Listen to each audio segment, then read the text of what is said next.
Assalamualaikum warahmatullahi wabarakatuh.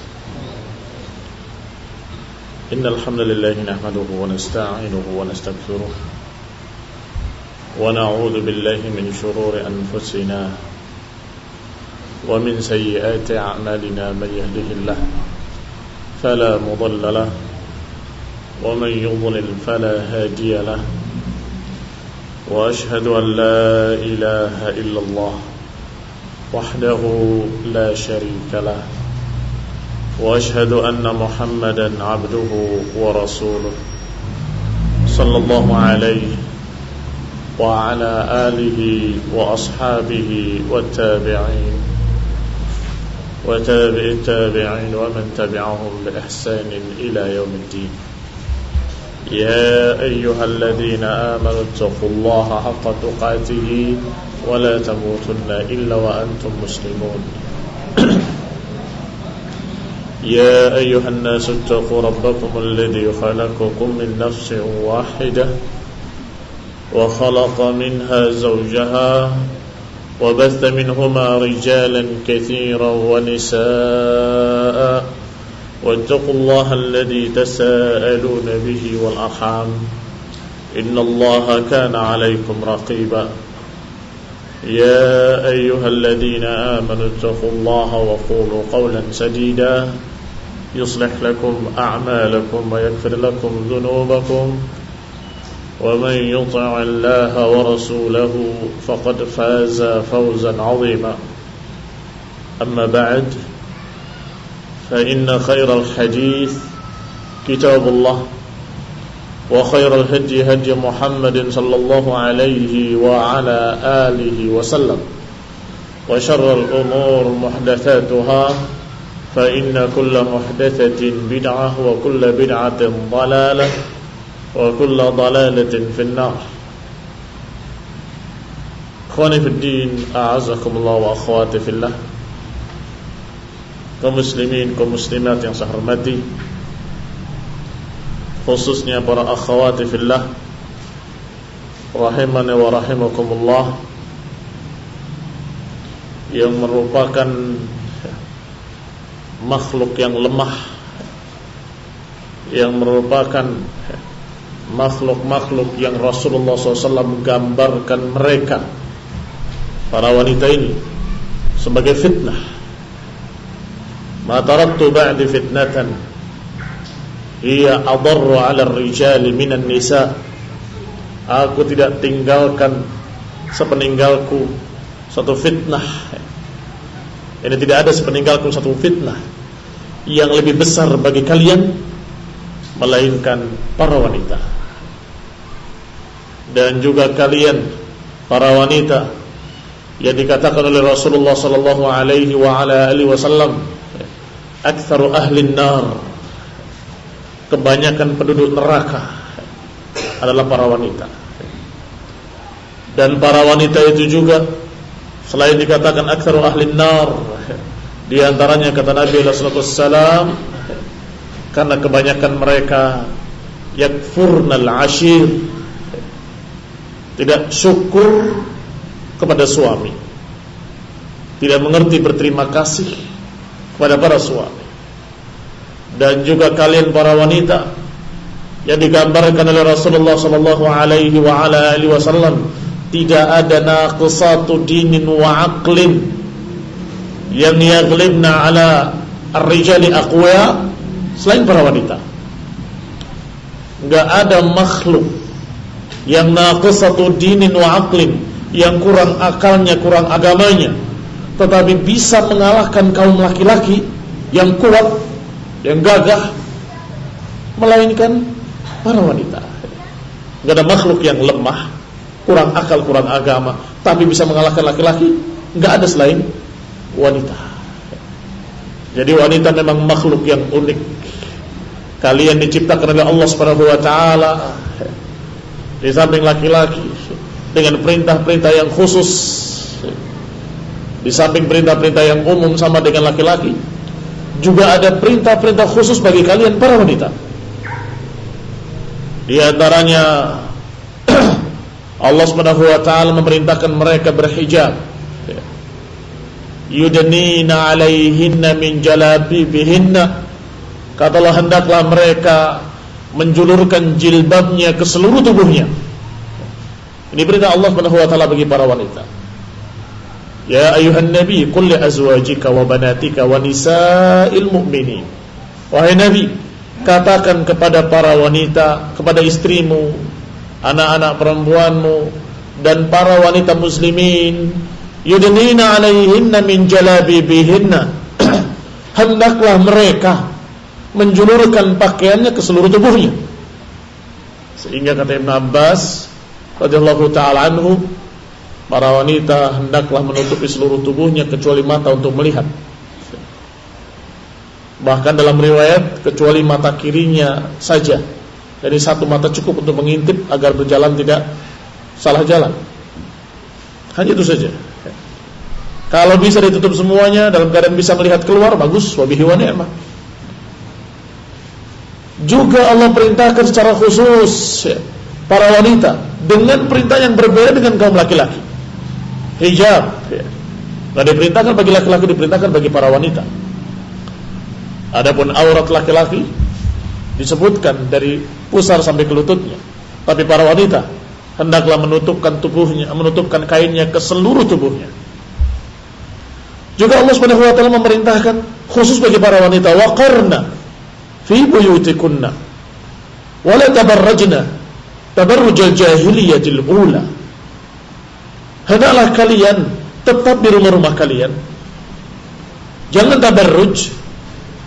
tabarrujal jahiliyatil ula, jangan mejeng, jangan nampang, jangan sering-sering keluar rumah seperti jahiliyah terdahulu. Lihat, Allah Subhanahu wa taala memerintahkan perintah-perintah khusus bagi para wanita. Kenapa? Karena sudah dikatakan tadi, wanita memang berbeda dengan laki-laki, makhluk yang memang unik, yang dikatakan oleh Nabi sebagai fitnah. Aku tidak tinggalkan suatu fitnah sepeninggalku yang lebih besar bagi laki-laki melainkan para wanita. Sehingga kalau mereka dibiarkan bebas tanpa hijab, dibiarkan bebas keluar rumah dengan berdandan, dengan mejeng, dengan tabarruj, maka akan jadi fitnah bagi kaum laki-laki. Dan itu yang dikatakan oleh Rasulullah SAW, golongan yang gak akan masuk jannah dan gak akan mencium bau jannah. Sinfani min ahlin nari lam arahuma, kata Nabi. Dua golongan dari penduduk neraka yang aku belum pernah melihatnya. Maksudnya belum muncul di zaman Nabi. Lam arahuma. Pertama, rijalun mahum siyab ka'adnabil bakhar. Pertama, kaum laki-laki yang bersama mereka ada cemeti-cemeti seperti ekor sapi. Digambarkan sebagai kaum-kaum yang bengis, diktator. Kemudian kata Nabi, yang kedua adalah nisa'un kasiyatun ariyat ma'ilatun mumilat ru'usuhunna kasnimatil bukhtil ma'ilah la yadkhulna al-jannata wa la yajidna rihaha. Kata Nabi, yang kedua adalah para wanita kasiyatin ariyat, memakai pakaian tapi telanjang, ma'ilatun mumilat, melenggok-lenggokkan badannya, memiring-miringkan badannya.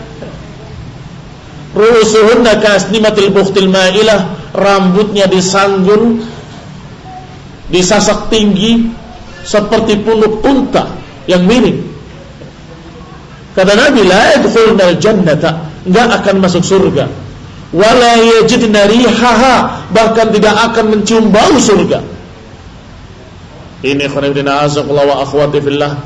Maka kalian wahai para wanita, ingat-ingatlah bahwa kalian walaupun dari satu sisi adalah fitnah, sehingga harus berhati-hati menjaga diri dengan hijab dari kain dan hijab dari batu dan dari bata dan dari semen.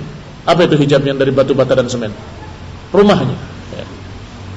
Berhijablah di rumah kalian. Maka itu hijab yang paling baik, yaitu tembok-tembok rumah kalian sebagai hijab. Wa qarna fi buyutikunna wa la tabarrajna tabarrujal jahiliyatil ula. Kalian tetaplah di rumah-rumah kalian, jangan sering-sering keluar, jangan tabarruj seperti jahiliyah terdahulu. Dan Allah katakan, ya ayuhan nabi qul li azwajika wa banatika wa nisa'il mu'minin, katakan kepada istri-istrimu, anak-anak perempuanmu dan para wanita kaum muslimin, yudnina 'alaihinna min jalabibihinna, kalau mereka terpaksa keluar hendaklah memakai hijab yang syar'i yang menutupkan ke seluruh tubuhnya, agar jangan menjadi golongan yang tadi, yang tidak akan masuk jannah dan tidak akan mencium bau surga, yaitu nisaun kasiyatun ariyatun ma'ilatun mumilatun ru'usuhunna ka'asnimatil bukhtil ma'ilah, yaitu para wanita yang pakai pakaian tapi telanjang. Artinya pakaiannya tidak menutup auratnya, pakaiannya tidak menutup auratnya secara syar'i. Ada memakai pakaian tetapi ketat membentuk tubuhnya, ada yang memakai pakaian tapi tipis menerawang tembus ke dalam tubuhnya, ada yang pakai pakaian tetapi dalam keadaan sedikit minim, ada yang pakai pakaian di satu tempat dibuka di tempat lain, di luar pakai hijab, pakai kerudung, masuk ke pemandian umum buka kerudungnya, pakai pakaian renang telanjang, habis itu selesai pakai kerudung lagi, kasiyat ariyat. Demikian tafsir para ulama, pakai pakaian tapi telanjang. Ada sekian makna. Pakai pakaian tapi tidak menutup auratnya, pakai pakaian tapi ketat, pakai pakaian tapi sedikit, pakai pakaian tapi tembus pandang, atau pakai pakaian di satu tempat dan dia melepas tempat lain. Lah apa gunanya pakai pakaian, pakai hijab kalau mereka sudah tahu ketika kamu berenang di sana, di pemandian umum. Demikian pula ma'ilatun mumilat, melenggok-lenggokkan badannya, berjalannya dibuat-buat, dan sebagian lagi berjalannya berlenggak-lenggok karena terpaksa, karena hak sepatunya sangat tinggi sehingga kalau jalan susah. Sebagian lagi terpaksa karena roknya sepantas banget dengan pahanya, susah untuk bergerak. Itu semua sama. Ma'ilatun mumilat ru'usuhunna ka'asnimatil bukhtil ma'ilah. Dan kemudian rambutnya yang disasak, didandani dengan sekian macam bentuk, semuanya menjadi fitnah. Maka hendaklah para wanita sadar siapa dirinya, bahwa dirinya adalah sebagai fitnah yang harus dijaga, jangan sampai membuat fitnah laki-laki. Yang kedua, hendaklah kalian bangga bahwa Allah Subhanahu wa taala menjaga kalian sebaik-baiknya. Allah perintahkan dengan sekian aturan adalah untuk menjaga kalian, untuk menghijabi kalian, supaya kalian terlindungi, terjaga dari fitnah. Karena mereka yang memakai hijabnya, maka mereka akan dikenal sebagai wanita yang salihah. Kalau dia dikenal sebagai wanita yang salihah, mutadayyinah, yang beragama, masya Allah, sunniyah, salafiyah, maka niscaya orang-orang akan segan kepadanya, enggak berani mengganggu. Masyarakat pun akan paham bahwa ini bukan wanita sembarangan, ini adalah wanita yang mahal harganya, tidak boleh diganggu, bukan wanita murahan. Tetapi kalau mereka sebagaimana digambarkan oleh Nabi, yang Nabi waktu itu belum melihat tapi kita melihatnya dengan banyak, naudzubillah, yaitu kasiyatin ariyatin ma'ilatin mumilatin ru'usunna kaslimatil bukhtil ma'ilah, maka mereka itu sungguh murah. Wanita-wanita yang seperti itu adalah wanita-wanita yang murah harganya, seperti jajanan pasar. Siapa saja bisa lihat, siapa saja bisa pegang, bahkan naudzubillah siapa saja bisa coba. Astagfirullahaladzim. Maka kalian wahai ahlus sunnah, kalian wahai wanita-wanita muslimah, mukminah, taqiyah, kalian adalah orang-orang yang dimuliakan oleh Allah Subhanahu wa taala, orang-orang yang dijaga oleh Allah Subhanahu wa taala. Dan juga perintah khusus yang berikutnya bagi para wanita, Kalau laki-laki disuruh untuk bertebaran di muka bumi untuk cari ma'isyah, sedangkan perempuan disuruh waqarna fi buyutikunna. Dan juga yang berikutnya, para wanita diperintahkan untuk tunduk pada suaminya, untuk taat pada suaminya, untuk menghormati suaminya dan menjaga harta suaminya, sebagaimana Allah Subhanahu wa taala menyatakan tentang para wanita. Fasalihatu qanitatun salihatun qanitatun hafizatun lil ghaib. Wanita yang salihah adalah wanita yang qanitah, yang tunduk taat kepada Allah Subhanahu wa taala pertama dan terutama, dan kemudian kepada suaminya. Dan kemudian kata Allah, hafizatun lil ghaib bima hafizallah, dan menjaga dirinya dan harta suaminya ketika tidak ada suaminya.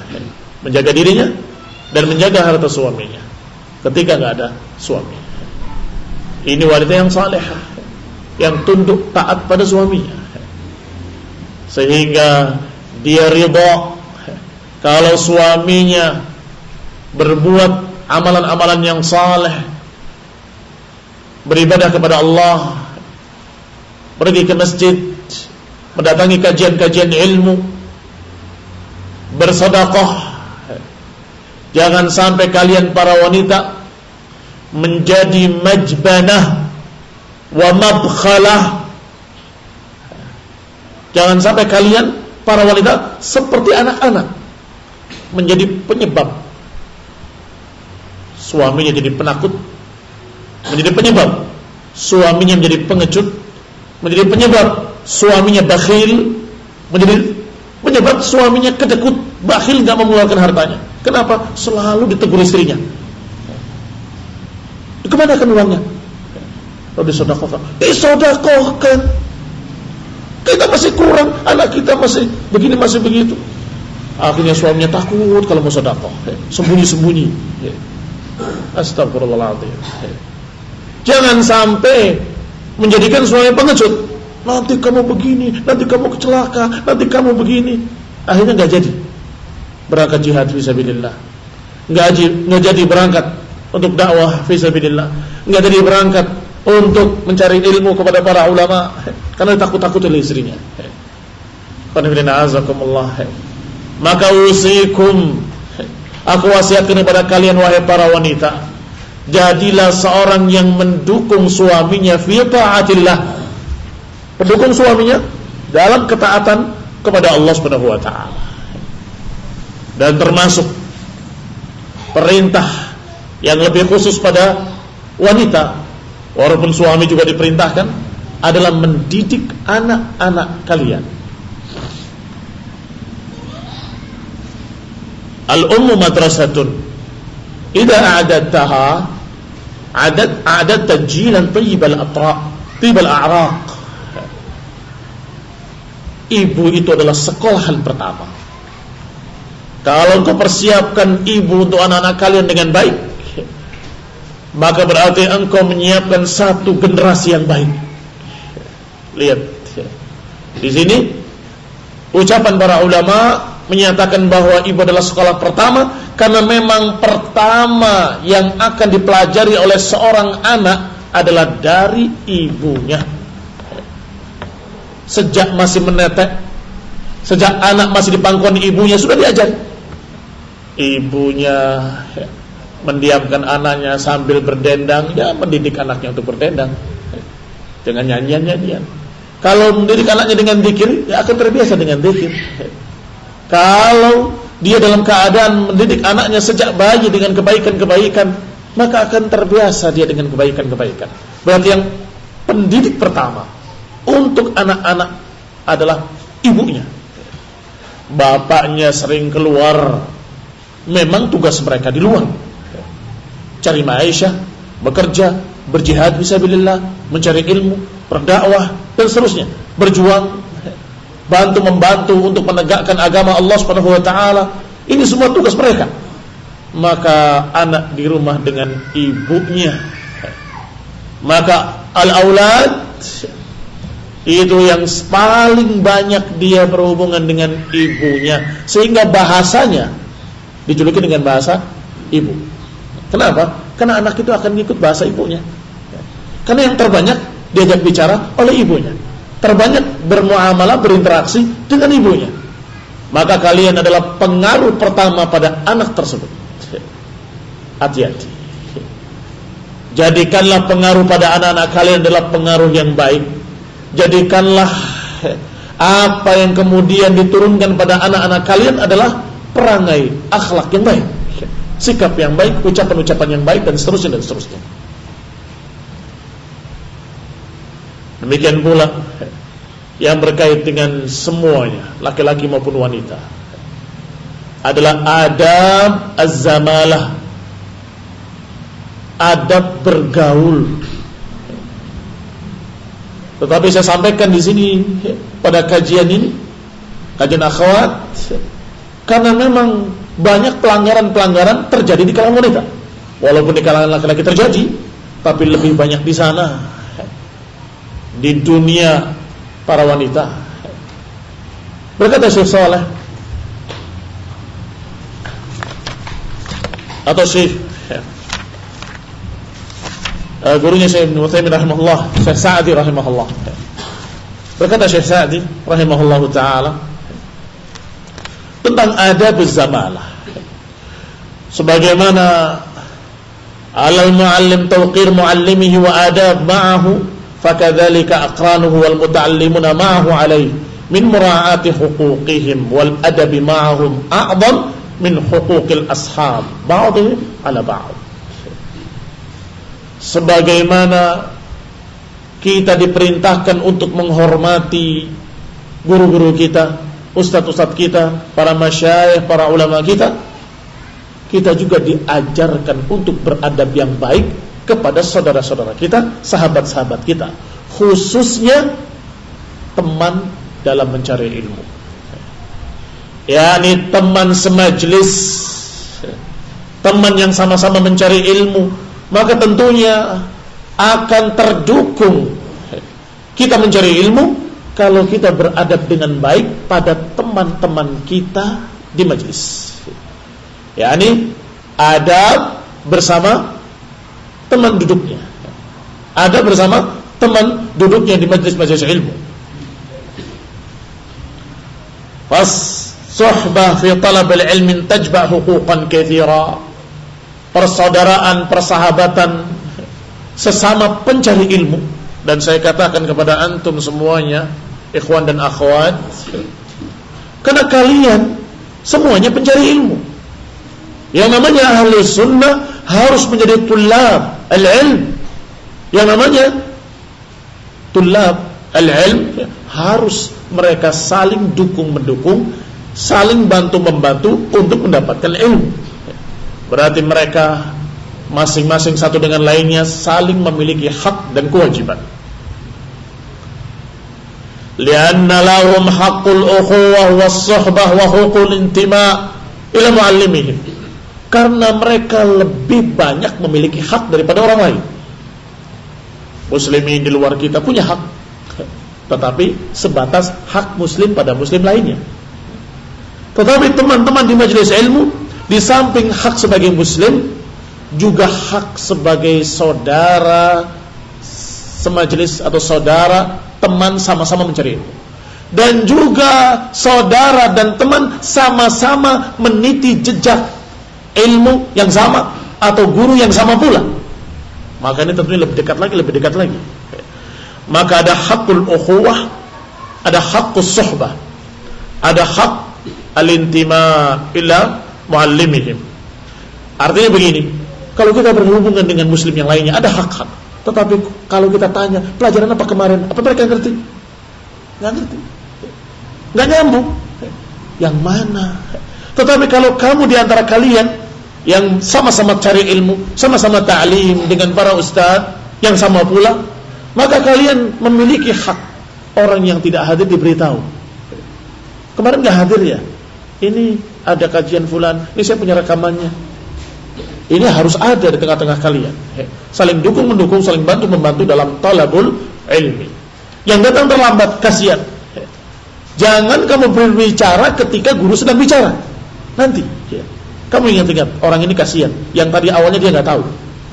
Setelah selesai kajian, kamu tadi terlambat ya. Ini yang tadi awal kamu nggak datang, baru sampai sini. Disampaikan ini dan ini. Kalau mau mencatat, saya punya catatannya lengkap. Masya Allah.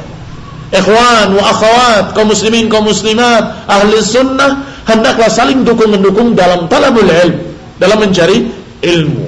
Dan termasuk haqqus suhbah, termasuk hak persaudaraan sesama kalian, adalah yang bagi an la yada' mumkinan min naf'i man yaqdir alaih. Hendaklah memberikan hak kebaikan apa yang kamu mampu untuk saudaramu.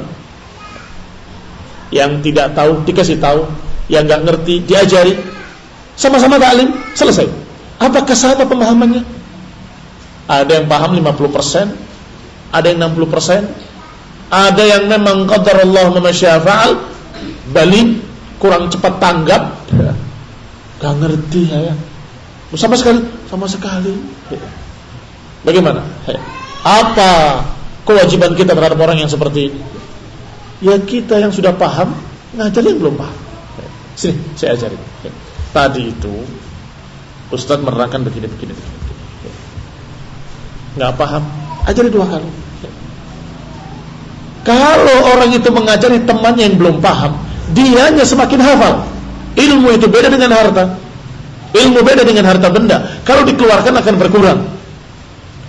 Tetapi kalau ilmu dikeluarkan bertambah, bukan berkurang. Kamu ajarkan, apa berkurang ilmumu? Bukan, malah bertambah. Bertambah hafal, bertambah ingat. 3 kali menyampaikan, semakin hafal. 4 kali, 5 kali, ya semakin hafal. Masya Allah. Semakin banyak berarti ilmunya, semakin melekat, kuat pada hatinya. Wa yanbaghi an yakuna ijtima'uhum fi kulli waqtin ghanimah. Lihat ini catatan penting para wanita khususnya dan umumnya pada seluruh kaum muslimin, laki-laki maupun wanita.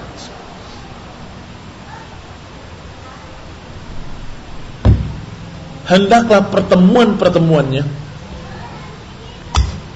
ketika kumpul ngobrol fi kulli waqtin, dalam waktu kapanpun, jadikan sebagai ghanimah yata'allam fiha al-qasir mimman huwa a'la minhu. Jadikan tempat itu, kesempatan berkumpulnya untuk membicarakan ilmu, faedah ilmu. Yang tidak tahu tanya pada yang tahu menyampaikan pada yang tidak tahu, saling berdiskusi, mengingat-ingat pelajaran, mengingat-ingat ilmu, mengingat-ingat hadis, mengingat-ingat ayat Allah Subhanahu wa taala. Ini semestinya majlis-majlis ahli sunnah. Maka para akhwat fillah, jangan jadikan majlis kalian majlis ngerumpi, majlis ghibah, menceritakan kejelekan orang lain. Hendaklah jadikan majlisnya sebagai majlis-majlis yang berfaedah. Wa ya'lamal 'arif yu'allimul 'arif ghairu 'arif. Ajarkan orang yang paham kepada orang yang tidak paham. Wa yatatarahuna minal masailin nafi'ah, dan saling bertanya atau saling melemparkan pertanyaan. Bukan ngetes, tapi latihan. Coba, daripada tebak-tebakan kosong. Bagaimana kalau kemudian salah seorang mereka nanya, yang lain jawab, hadis ini riwayat siapa? Hadis yang ini bagaimana bunyinya? Coba sekarang dalil tentang masalah ini. Liyahmilu hammahum ma'qudan ala ma hum bisadadi. Kata Syekh Sa'di rahimahullah, agar majlis-majlis mereka bermanfaat dan agar majlis-majlis mereka terkait dengan tujuan utama kita hidup di dunia, yaitu mencari keridhaan Allah Subhanahu wa taala dan mempelajari ilmu agama agar kita bisa berjalan di jalan yang tepat dan benar. Selanjutnya kata Syekh, madar al-istighal bin nas. Bahayanya sibuk membicarakan orang. Ada bahayanya. Wal yahdharu min al-ishtighali bin nas. Kata Syekh rahimahullah, wal yahdharu, hendaklah berhati-hati mereka dari sibuk membicarakan orang, wa taftish an ahwalihim, atau memeriksa keadaan orang. Sensus, si fulan sudah punya sudah punya kulkas. Oh, si fulan sudah punya ini, sudah punya itu. Iya ya, si fulan begini. Ngapain? Termasuk baiknya Islam seseorang adalah kalau dia meninggalkan apa yang bukan urusan baginya. Min husnil islamil mar tarkuhu ma la ya'ni. Apa urusan dia, itu namanya tadakhul fi ahwalin nas, ikut campur pada urusan orang. Biar saja urusan mereka. Ngapain? Wal aib, apalagi membicarakan aib. Membicarakan seperti itu sudah sia-sia. Membicarakan si fulan sudah punya ini, si fulan sudah punya itu. Assalamualaikum. Bertamu. Ada keperluan Om? Oh, enggak, main-main saja. Oh, saya bisa ke belakang. Oh, padahal tuan rumah keberatan. Takut ini urusannya fudul ini pasti. Pengen tahu belakangnya kayak apa. Ya terpaksa yang namanya tuan rumah. Silahkan. Belakang lihat. Wah, ininya, mebelnya bagus. Buat bahan cerita, sama sekali dia nggak ingin ke belakang. Ini namanya taftish fi ahwalin nas. Ini namanya tajassus. Wala tajassasu wala yaghtab ba'dukum ba'd. Kata Allah Subhanahu wa taala, jangan tajassus, jangan cari-cari, pengen tahu ini, pengen tahu itu. Kayak intel, kayak jasus, buat bahan ngobrol. Besok tahu kamu si fulana, oh fulana itu ternyata sekarang begini, saya tahu loh rumahnya, belakangnya begini. Dia sudah punya ini, sudah punya itu. Ngapain? Daripada kamu ngobrol seperti itu, yang orangnya belum tentu suka dibicarakan di sana, belum tentu suka dibongkar semua apa yang ada di rumahnya, belum tentu senang dia. Apalagi dalam keadaan diceritakan yang jelek-jeleknya, tapi kotor. Misalnya, saya pernah masuk, jijik itu begini. Astagfirullahaladzim. Jadikan majlis kalian, wahai para akhwat fillah, wahai para ummahat, wahai para wanita, manfaatkan majlis-majlis kalian bukan untuk ngobrol kosong, untuk ngerumpi, untuk ghibah, untuk menceritakan fulana wa fulana. Jadikan sebagai faedah-faedah ilmu. Tanyakan apa yang kemarin dibahas kamu gak hadir. Tanyakan apa yang kemarin dibahas kamu belum paham. Kemarin itu saya ada yang belum paham, ganjel di benak saya. Tanyakan, sehingga majlisnya majlis yang bermanfaat. Ketika ada seseorang yang datang ke perumahan ahli sunnah, perumahan akhwat, yang sekian ratus kakak atau 100 kurang lebih ya, kepala keluarga di sana. Ternyata banyak kasus-kasus akhwat, kasus begituan, yang ini bermuatan dengan itu karena digibahi di sana, karena bermuatan dengan begitu, macam-macam. Sampai orang tadi berkata, kok nggak ada bedanya ya? Perumahan salafin dengan perumahan orang umum sama saja. Bahkan sebagian perumahan-perumahan orang umum bahkan nggak seperti itu. Mereka nggak peduli. Ya, ini masing-masing dengan rumahnya sendiri-sendiri. Hanya saja biasanya orang awam tidak pedulinya karena memang tidak peduli dan tidak ingin bantu, sehingga nggak mau tahu tetangganya, nggak ada foto. Ini sebaliknya, semua harus tahu. Jarum jatuh di rumahnya si fulana, tahu dia. Jarum jatuh tahu, oh jarumnya si fulana jatuh. Ini adalah satu perkara yang sesungguhnya nggak pantas terjadi di tengah-tengah akhwat ahli sunnah. Apalagi ikhwan. Iya kan? Kalau tengah-tengah ikhwan berarti dua masalahnya. Kesalahan yang pertama, yang kedua mirip akhwat. Dua kesalahannya. Satu sama dosanya tadi, ghibah juga dosa bagi laki-laki, sama dosa bagi perempuan. Dan seterusnya. Plus ditambah, kok mirip akhwat. Gak pantas. Kok kayak perempuan, isinya ghibah, ceritakan si fulan. Alhamdulillah. Ikhwan, biasanya jarang yang demikian. Kenapa? Mereka sibuk dengan urusan-urusan yang penting yang mereka ditugaskan oleh Allah Subhanahu wa taala. Pertama, urusan agamanya. Urusan bagaimana dia bertanggung jawab di hadapan Allah terhadap istri dan anak-anaknya dalam masalah din, dan kedua dalam masalah ma'isyah yang juga bertanggung jawab. Maka mereka sibuk. Alhamdulillah, kaum muslimin, kaum muslimat yang saya hormati. Kata beliau, kata Syekh As-Sa'di, fa inna dzalika itsmun hadirun, karena membicarakan orang lain, apalagi membicarakan kejelekan-kejelekan mereka yang mereka tidak sukai, itu adalah dosa yang nyata, dan dosa akan menghalangi ilmu. Dosa akan menghalangi ilmu. Maka ikhwan fillah azakumullah, yang kedua atau yang ketiga, di samping menghalangi ilmu, juga dia akan menghalangi orang lain untuk mendapatkan ilmu. Bagaimana? Ada orang baru mau ngaji, duduk tengah-tengah akhwat. Ini cadar aja belum pakai, dia masih pakai kerudung aja. Melihat bagaimana perangai mereka, seperti itu. Besoknya nggak mau ngaji lagi. Ngapain? Kok seperti itu? Ini kan jadi fitnah. Jadi fitnah, menghalangi orang lain untuk mencari ilmu. Tetapi kalau ahli sunnah dengan akhlaknya ahli sunnah, maka insya Allah perangainya sudah dakwah, adab dan akhlaknya sudah mengajak mereka kepada fadilah. Apalagi plus menyampaikan ilmu, masya Allah, menyampaikan pada mereka tambahan-tambahan ilmu. Maka ini adalah sesuatu yang kebaikan di atas kebaikan. Al-qanaah bil yasir, yang juga penting bagi para wanita adalah merasa cukup dengan apa yang ada.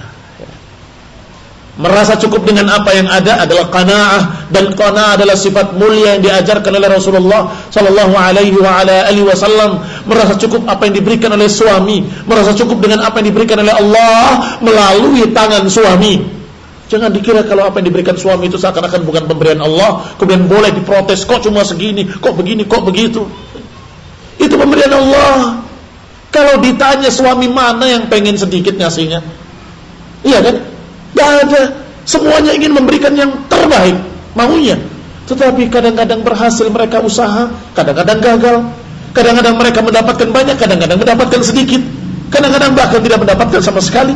Maka hendaklah para wanita sabar dan qanaah, merasa cukup dengan apa yang Allah berikan.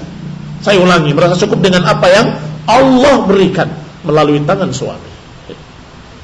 Alhamdulillah, tidak apa-apa, kita cukup kok dengan ini saja. Masya Allah, menjadikan Allah Subhanahu wa ta'ala cinta kepadanya, ridha kepadanya, dan juga menjadikan suami kalian semakin cinta kepada kalian. Iya kan? Ketika kalian membawa dalam keadaan sedih, karena sedikit, ternyata diterima dengan gembira, nggak apa-apa, alhamdulillah.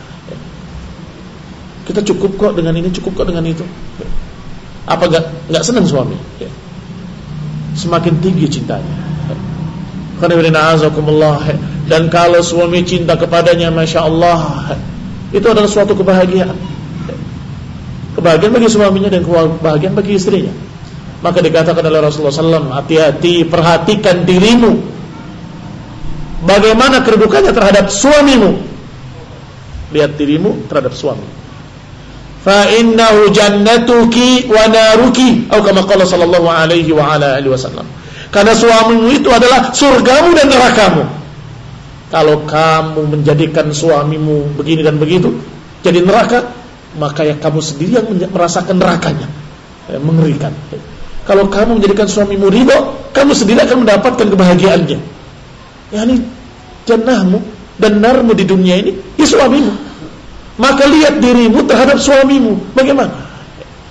Kalau menjadikan suamimu ridho, kamu akan merasakan bahagia. Kalau menjadikan suamimu dalam keadaan tidak ridho, marah, nggak suka, jengkel, apa jadinya? Rumah terasa panas. Dia nggak tenang di rumah, gelisah. Yang ada di pikirannya bagaimana saya cari istri baru. Iya Pak. Iya Pak, ya. Udah diakui saja. Akui saja. Emang nyatanya demikian. Kenapa? Karena memang apa yang terjadi pada mereka ketika tidak meridhokan suaminya, tentunya suami berpikir bagaimana bisa mendapatkan yang lebih saleh dari dia, yang lebih baik dari dia, yang lebih ridho kalau diberi dengan sedikit. Qul kaum muslimin yang saya hormati. Hanya saja sebagian mereka enggak berani, sebagian mereka berani, kan begitu untuk taat. Tapi pikirannya ada, pikiran tersebut. Lo terus marah-marah. Qul wa akhwati billah, kaum muslimin kaum muslimat yang saya hormati. Kamu sendiri yang membuat suamimu seperti itu. Kamu sendiri yang membuat suamimu dalam keadaan begini dan begini. Berikan apa yang terbaik untuk suamimu, harapkan keridhaan Allah Subhanahu wa taala, dan kemudian keridhaan suami. Dan kemudian artinya di bawah harapan kita kepada Allah Subhanahu wa taala itu yang terutama dan utama, cari keridhaan Allah. Dan kemudian keridhaan suami. Masya Allah, kalau suami wafat dalam keadaan ridho terhadap istrinya, ini masalah yang sangat tinggi kemuliaannya bagi seorang wanita. Wanita meninggal dalam keadaan suaminya ridho kepadanya, maka dia dalam keadaan baik, meninggal dalam keadaan baik. Para wanita itu Masya Allah, walaupun dari satu sisi sebagai fitnah, tapi sisi lain wanita itu sangat mudah, dimudahkan oleh Allah untuk masuk jannah, untuk masuk surga, digampangkan oleh Allah Subhanahu wa taala. Para wanita idza salat khamsaha wa samat syahraha wa ata'at ba'laha, para wanita kalau sudah salat 5 waktunya, sudah puasa yang wajibnya, kemudian taat suaminya, maka silakan masuk dalam jannah min ayyi abwabi thamaniyati sya'at. Silakan masuk ke surga dari pintu manapun yang 8. Silakan pilih. Hadir sepertiga, salat yang wajibnya, puasa yang wajibnya, dan taat pada suaminya. Gampang toh? Tetapi sungguh prakteknya sangat sulit. Karena gangguannya dari para syaitan sangat banyak. Syaitan dalam bentuk jin, dan syaitan dalam bentuk manusia. Syaitan dalam bentuk jin, dan syaitan dalam bentuk manusia. Jinnya membisik-bisikkan, kamu kok terima saja begini dan begitu, kenapa gak protes?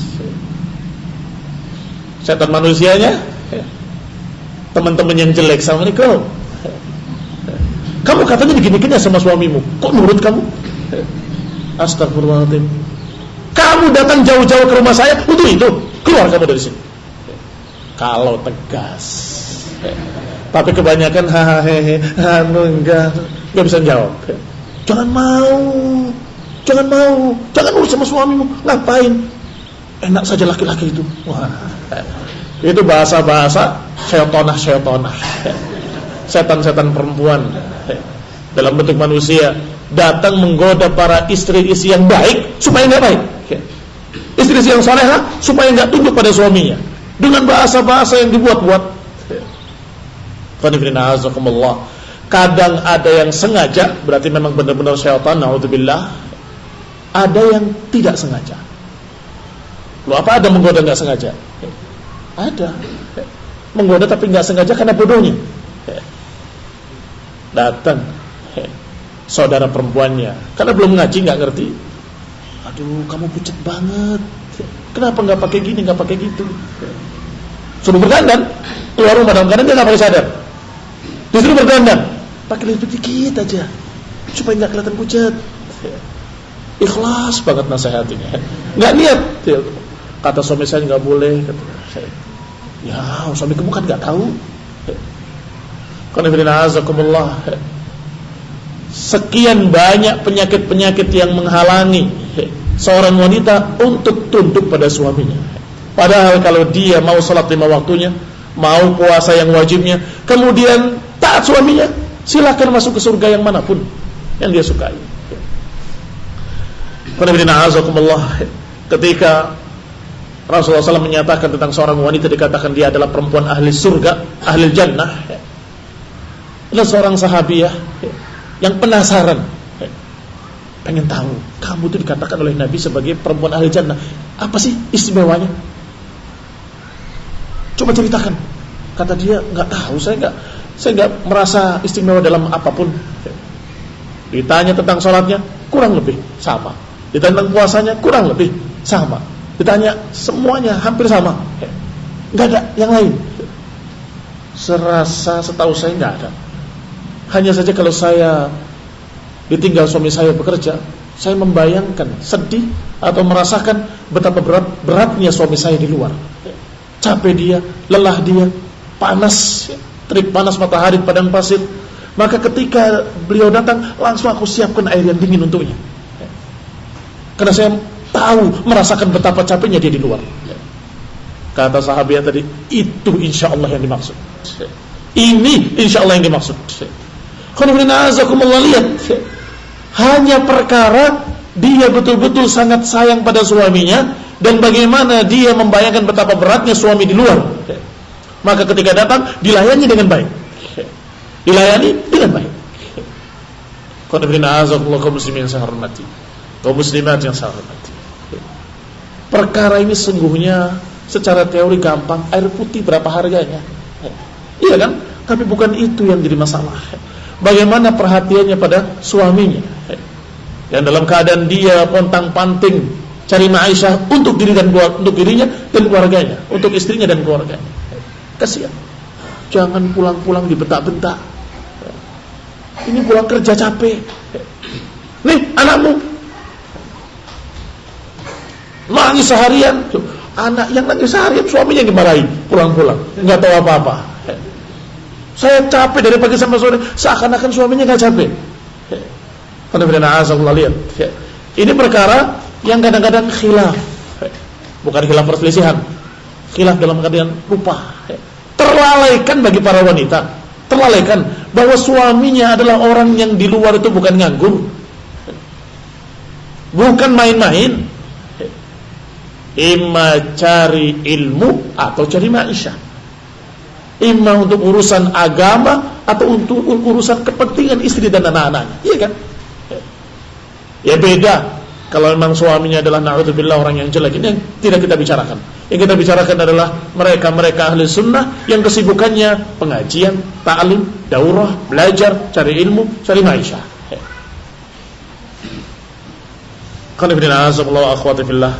Maka dikatakan di sini, hendaklah seorang wanita memiliki sifat qanaah, merasa cukup dengan apa yang Allah kasih, dengan apa yang Allah berikan, sehingga Allah akan kasih barakah. Siapa yang menerima apa yang Allah beri dengan syukur, maka Allah akan tambah. La in syakartum la azidannakum wa la in kafartum inna adzabi lasyadid. Kalau kalian bersyukur, akan kami tambah, kata Allah. Tapi kalau kalian kufur, inna adzabi lasyadid, sesungguhnya adabku sangat berat, kata Allah, sangat dahsyat. Hati-hati. والاقتصاد والقناعة من أكبر العوامل لحصل الاشتغال الدنيوية وإقبال المتعلم على ما هو بصدده. Selain itu, qanaah, merasa cukup dengan yang sedikit dan merasa cukup dengan apa yang ada, ini akan menjadikan kesibukan dia lebih fokus pada ilmu agama dan pada akhiratnya. Iya kan? Kalau dia merasa cukup dengan apa yang ada, maka pikirannya nggak sibuk di situ. Pikirannya sibuknya dengan ilmu agama, kajian, dan juga apa yang akan kita dapatkan di akhirat nanti. Kita berupaya sekarang, itu dipikirkan. Tetapi kalau naudzubillah dituangkan kepadanya harta yang melimpah, belum tentu dia tetap ingat kepada akhirat. Sebagian besar bahkan terlalaikan dari akhirat. Ketika seorang sahabat pedagang yang kaya datang dari luar negeri, dari perdagangannya, tentunya pulang dengan membawa harta. Itu biasa berdatangan para sahabat-sahabat yang miskin, yang fuqara. Biasa begitu. Ya memang biasanya mereka sedekah, datang berkumpul. Rasulullah SAW melihat para fuqara datang ini tersenyum. Tersenyum karena tahu mereka ini mengharapkan pemberian. Kata Nabi, mal faqra akhsha alaikum. Kata Nabi, bukan kemiskinan yang aku khawatirkan atas kalian.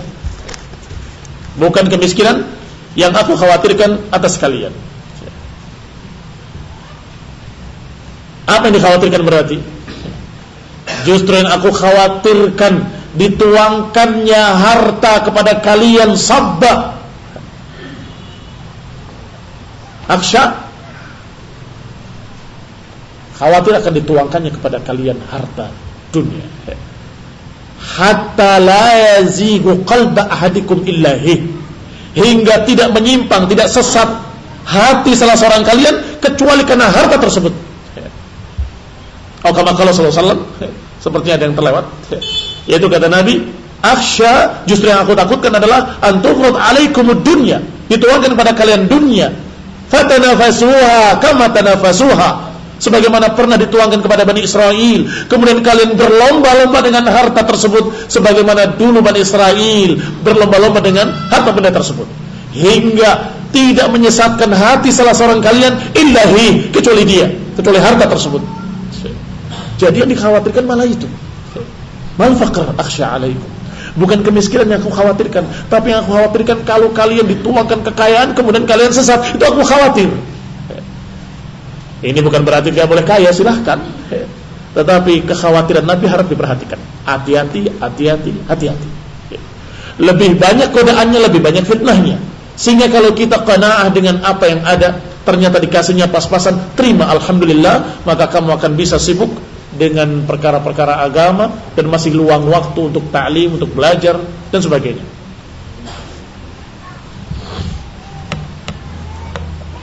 Barakallahu fikum. Assalamualaikum warahmatullahi wabarakatuh. Nasallahu hidayah lana wa lakum wa li jami'il muslimin. Subhanakallahumma wa bihamdika la ilaha illa anta astaghfiruka wa atubu ilaik. Wassalamualaikum warahmatullahi wabarakatuh.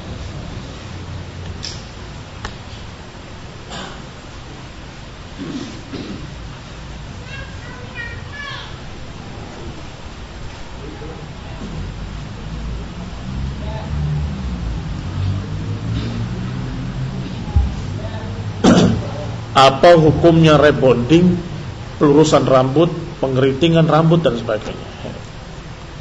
Allah alam. Ngapain Mang? Syukuri apa yang ada. Dapat lurus alhamdulillah, dapat keriting alhamdulillah. Kalau kamu dapat lurus, pikirkan bahwa banyak orang yang keriting pengen seperti kamu lurus. Kamu dapat alhamdulillah. Demikian pula yang keriting, alhamdulillah banyak orang yang pengen keriting, kamu dikasih keriting. Alhamdulillah, syukuri apa yang ada. Enam. Apakah boleh kita mendengarkan radio Roja mengambil faedahnya? Karena sudah dikatakan berkali-kali bahwa radio Roja adalah radionya hizbiyin. Karena al-qaimina fi, sebagian orang-orangnya adalah orang-orang hizbi, sururi, yang mereka dalam keadaan tidak suka kepada beberapa ulama dengan alasan-alasan yang mereka buat-buat, dengan ucapan-ucapan yang miring. Nah, mereka pilih-pilih ulama yang mereka sukai, mereka masukkan. Mereka yang tidak suka, ulama yang mereka tidak sukai, mereka cerca. Ya dengan halus bahasanya. Ya tapi kan dia tidak mengerti keadaan kita. Dia terlalu begini, terlalu begitu.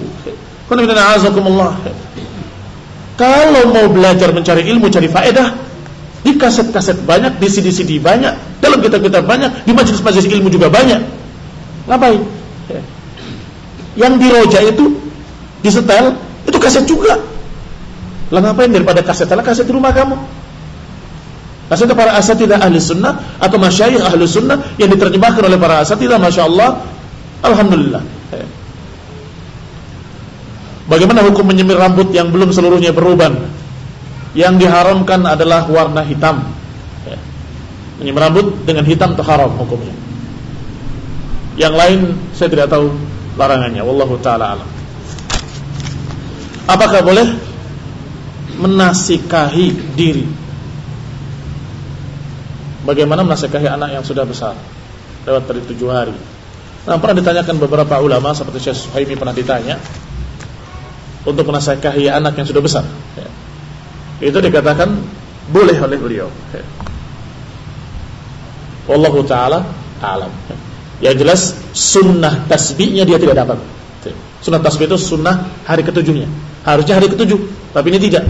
Karena waktu itu belum mampu atau apa.